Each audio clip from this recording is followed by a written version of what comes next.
मृत्यु का समय जब निकट आता है तो वायु उत्क्रमण से इसकी पुतलियां चढ़ जाती हैं, श्वास प्रश्वास की नलिकाओं में वायु आना जाना रुक जाता है, कफ भर जाता है।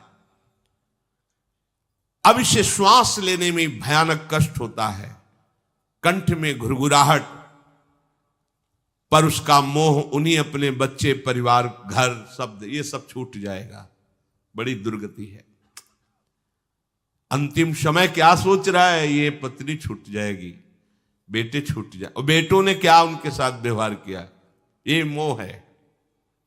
ये मेरा कमाया हुआ मकान कैसे छोड़ सकता हूं, तो छिपकली बन के आना, इसी मकान में रेंगना। पक्का आपका अंतिम फाइनल आपका चिंतन होता है, आपका चिंतन वही बनेगा जो जीवन भर आपने किया उसके परिणाम में।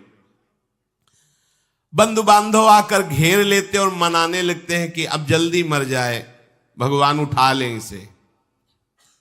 मृत्यु पाश के वशीभूत महान कष्ट को भोगता हुआ अपने परिवार का चिंतन करता है। वो मूड ये भी नहीं सोच पा रहा कि अगर अंतिम समय कृष्ण बोल दूं, राधा बोल दूं तो काम बन जाए। जैसे कोई घोर अपराधी को सिपाही बांधकर ले जाते हैं, उसी प्रकार रस्सी में बांधकर बलात् उसको यमलोक की लंबी यात्रा कराती है।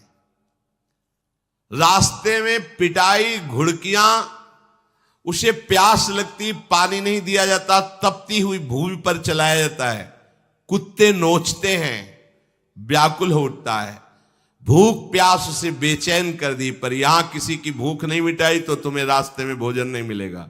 यहां कभी किसी को पानी नहीं पिलाया तो एक बूंद पानी नहीं मिलेगा तुम्हें। ये कर्म भूमि है। दावानल जैसी दहकती हुई भूमि पर उसे चलाया जाता है। तप्त बालुका में मार्ग में जब एक पग भी आगे बढ़ने की सामर्थ्य नहीं होती, मूर्छा जाती है, मार मार के उसे चेतना में लाते हैं यमदूत, फिर घसीटते हैं। महान दुख में अंधेरे मार्ग से अत्यंत क्रूर यमदूत उसे यमपुरी को ले जाते हैं। कितना मार्ग? 99,000 योजन मृत्यु लोक से।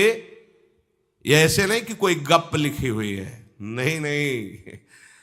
अब जैसे तिहाड़ जेल है, अब जानते ही नहीं तो क्या जानोगे, कहां तिहाड़ जेल, जाओ देखो जाके। आजीवन कारावास, कैसे बड़े कठोर कठोर, जैसा अपराधी वैसा दंड विधान। तो यहां थोड़ी दया है क्योंकि हृदय है, वहां हृदय नहीं है। वहां हृदयहीन शासक तुम्हारे पीछे लगाए जाएंगे, हृदय ही नहीं है। बस एक एक कर्म का हिसाब। जो हमने एक योजन का मतलब 4 कोश, 99,000 योजन।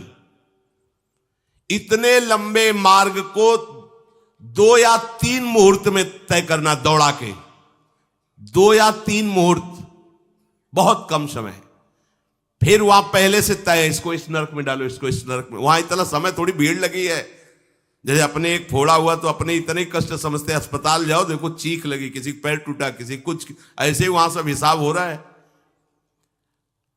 उसको धधकती हुई लकड़ियों में जलाया जाता है, कहीं दूसरों के द्वारा काट काट कर उसको उसका ही मांस खिलाया जाता है। यमपुरी के कुत्तों के भयानक दांत होते हैं, जिंदा, अब मरना है नहीं वहां। भयानक गिद्धों के द्वारा आते खींची जाती है। यहां सांप बिच्छू डांस जिसको मारा है वहां भयंकर रूप रखकर उसका खून पीते हैं। हिसाब है बहुत होश में। यहां तुम किसी के शरीर को काट दो तो मर जाएगा, वहां ऐसा नहीं होता। वहां बार बार काटा जाएगा, मरोगे नहीं, पीड़ा वैसे ही होगी। जब जीव को मनुष्य शरीर में जन्म लेना होता है तो प्रकृति में वर्षा के साथ आता है। प्रकृति में वर्षा के साथ आया और फसल में मूली, गाजर, गेहूं, अन्न, इनमें वो जीव प्रवेश करता है और उसे माता पिता दोनों पाते हैं। तो सप्तम धातु वीर के रूप में परिणित होता है जीव। वो वीर कण के रूप में माता के उदर में जब प्रवेश करता है तो एक रात्रि में मां का और पिता का, दोनों का वो जो वीर मिलता है, उस रज और वीर के मिलने से एक कलल सा बनता है। 5 रात्रि व्यतीत होने के बाद एक बुदबुदा सा बनता है।